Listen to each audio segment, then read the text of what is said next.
Dana. And I'm Mandy. And we are both research assistants with Carson Research Consulting located in Baltimore, Maryland. And we are super pumped for our upcoming webinar on creating visually appealing charts in Excel 2013. So, as a sneak peek into our forthcoming webinar, we have decided to give away a free video tutorial on how to create an overlapping bar chart. That's awesome, Dana. I know overlapping bar charts can be used to show comparisons between two series over time, but when and why would I ever want or need to create such a chart?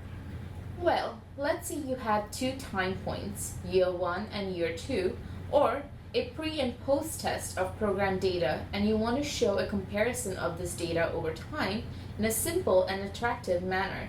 You could easily do this by creating an overlapping bar chart. Ah, I see.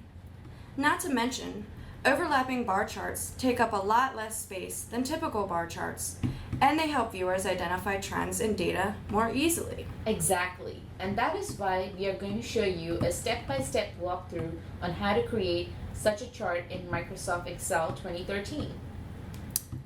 First, let's take a look at our fake dataset.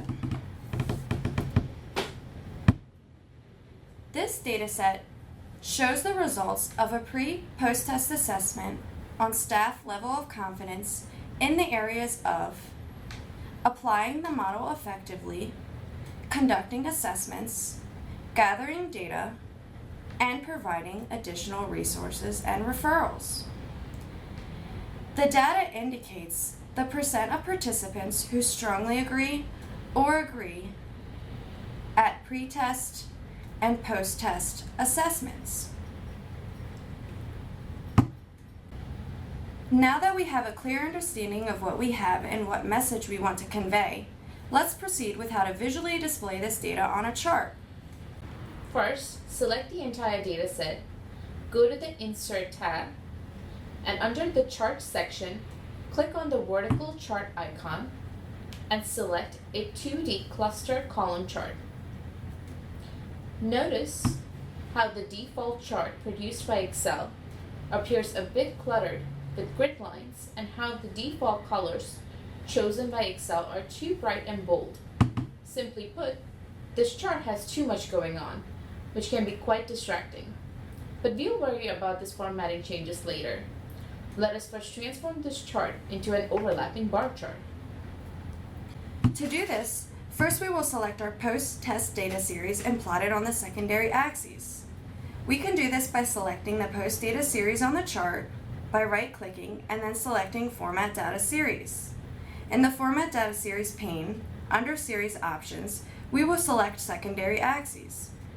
Note that when you do this, a second Y-axis appears on the right. And now the bars appear to be on top of each other. You now need to reformat the secondary axes values so that they match the values on the primary axis, which appears to the left. To format your axes so they are identical to each other, first, double-click the secondary axes to open the Format Axes window pane.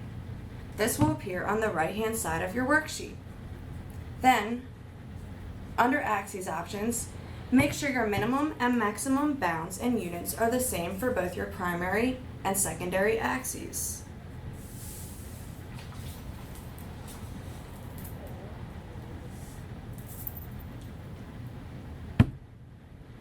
Now that both the axes are identical, we will adjust the bar sizes so that the overlapping effect is visible. Whoa. Back it up just a little for me, Dana. What happened to our pretest bars? They disappeared. Good point, Mandy. When we charted our post-test values on the secondary axis, they laid on top of our pre-test values, causing them to get hidden underneath. But no worries, we can resolve this issue by temporarily adjusting the gap width property of our post-test bars to be 300%. This enables us to view the pre-test bars that are hidden underneath so that they can be formatted properly. We do this by modifying the gap width of each bar. We will select each bar in the chart, right-click, and Format Data Series. This will open the formatting pane where you can adjust your gap width property.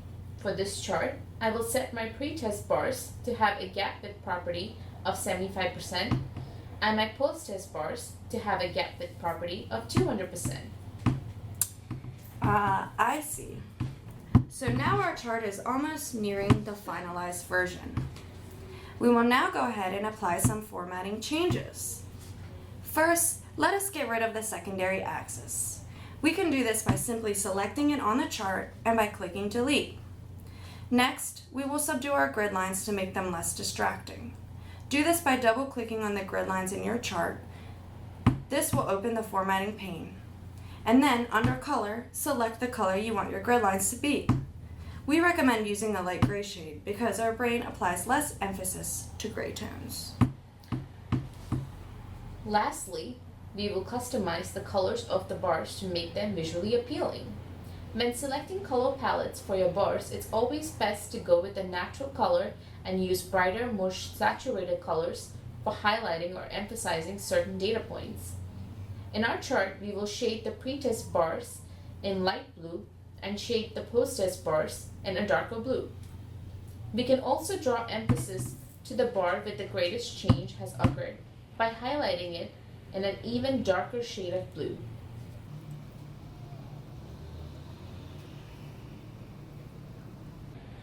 Just a few more final touches, like repositioning the legend at the top of the chart, adding a descriptive title, and adjusting the font style and size, and we are all set for presenting this chart in a report or presentation. Just as a recap, let's look at the before and after of the chart and the transformation that took place. Well, Mandy, I think that's it for our tutorial on how to create an overlapping bar chart in Excel 2013.